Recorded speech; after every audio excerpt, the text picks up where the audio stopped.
Hello, I'm Vitaly, an English teacher, and in this video I'm going to teach you the basics of word formation, like parts of speech, suffixes and prefixes, and the concept of derivation. By using these principles, you will be able to form new words from the words that you already know, and thus boosting your vocabulary.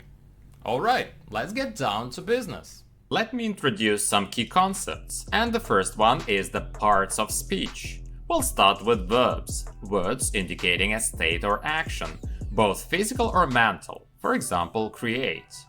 Next, we'll look at nouns, words that name things around us, like a person, place, object, or an abstract idea. An example could be the noun beauty. Then there are adjectives, words that modify or describe a noun or a pronoun. For instance, bright, as in a bright student or a bright sky. Last, and the least important in terms of derivation, we have adverbs. Adverb is a word that can modify or describe a verb, adjective, another adverb, or entire sentence. We'll discuss specific examples a bit later.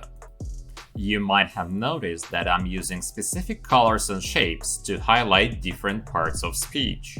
Verbs are represented in red rectangles, nouns in blue parallelograms, adjectives in green ovals, and adverbs in purple hexagons. A few more concepts to discuss before we get down to business. Look at the word disagreement. You can see the base word, the verb agree. Dis at the beginning is a prefix which has a negative meaning.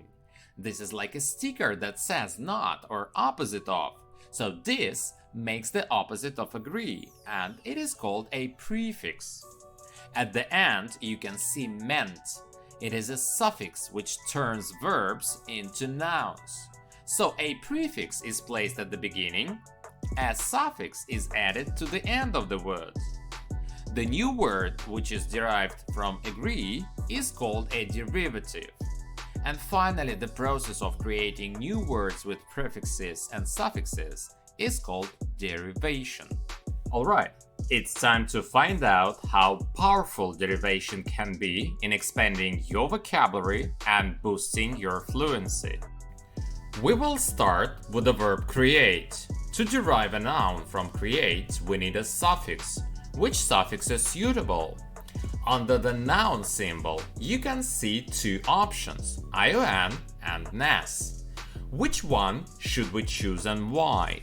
Are there rules to follow? Do we need to memorize them, or can we guess the correct suffix from certain factors? These are the types of questions this course will answer. In general, the suffix ion is used to transform verbs into nouns, while nes is used to make nouns out of adjectives. Since create is a verb, we will use ion to form the noun creation. Let's make an adjective. Under the adjective symbol, you'll find two suffixes, ive and full. Which one should we use? Well, full is typically added to nouns to form adjectives. You will see it later when we get to the noun beauty. When it comes to verbs, we should use ive because it is typically added to verbs to form adjectives. So create plus ive makes creative. It's funny that even the very word adjective has ive in the end. Now it's time to discuss adverbs. While there are a few exceptions, in most cases you can easily transform an adjective into an adverb by adding ly to the end of the word. For example, creative, creatively. It's as simple as that. Alright, let's continue with deriving new words from the base word beauty. First, let's make an adjective. The suffix full is commonly added to nouns to create adjectives that express the idea of having a particular quality, such as beauty. So beauty turns into beautiful. As we mentioned earlier, most adverbs are formed by adding the suffix ly to an adjective. That's the way we make beautifully, by adding ly to beautiful. Lastly, let's discuss how to derive a verb from beauty. Under the verb symbol, we have two suffixes, ify and en. Which one should we use to make a verb? In this case, we should choose the ify, which is commonly used to form verbs that mean an increase in the quality. So if you feel like adding certain beauty to something, you can beautify it. For instance, she decided to beautify her garden for the party. Let's now turn our attention to the adjective bright. We're going to derive different parts of speech from it, following the same process as before. First, let's transform bright into an adverb. As we have learned, we generally make an adverb from an adjective by adding ly. Following this rule, bright becomes brightly.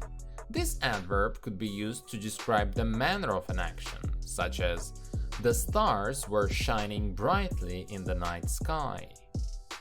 Next, we want to derive a noun from bright.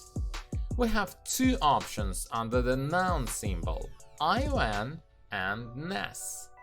Unlike verbs, adjectives quite often take the suffix ness to form nouns. In this case, we'll add ness to bright to make brightness.